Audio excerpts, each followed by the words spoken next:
Let's talk Tanya for the 29th of Elul, Erev Rosh Hashanah of a leap year.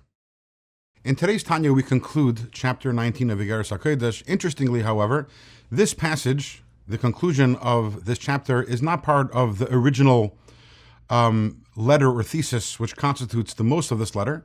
It was added later on by the editors of Tanya because the idea that the Alter Rebbe writes about over here further illustrates that which we spoke about in the Tanya of the previous days.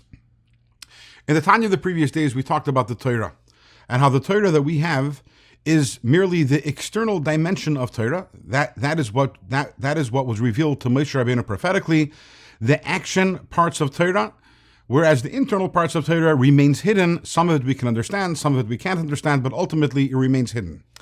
And this is an expression of a Kabbalistic axiom, and in Hebrew it is that the Nehim of the Elyon becomes the Moichin of the Tachton, which means that the lower levels, the Netzach Choid Yesoid Malchus, the lower levels, the lower attributes of the higher level, becomes the Moichin, which is the intellect or the more internal aspect of the lower level.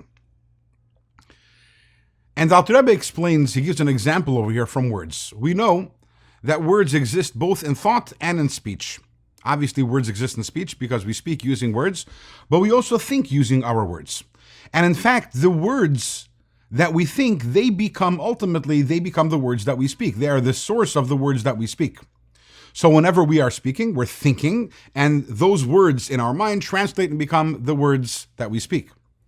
However, as we all know very well, sometimes we speak without thinking. Some of us do it more than others, but all of us do it sometimes when there's certain things that we say by rote. You bump into someone and say, "Hi, how are you doing?" There were no words in your mind necessarily at that moment. This is something which we just say because we're used to saying it. Someone hands you something, you say thank you. Some of us will make a bracha without thinking what we're saying. So those words, where do they come from? If they don't come from the words in the mind, where do they come from? And the answer is they also come from the words in the mind, even though they're not there right now, but because I thought these words many times before.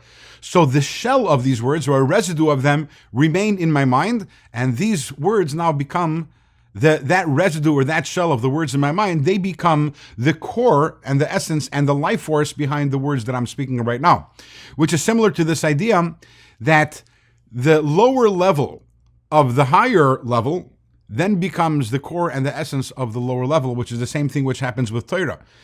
That yes, originally the Torah that we have is the lower dimension of God's Torah, but ultimately, as it is revealed to us, that then becomes the core of our Torah, and that is what we learn, we study, and that which we do. With this, we've concluded chapter 19 of Igeres HaKodesh. Tomorrow we start chapter 20. It's going to be an interesting journey. We are going to be talking about some of the deepest secrets and mysteries of creation, and that'll all begin in tomorrow's Tanya.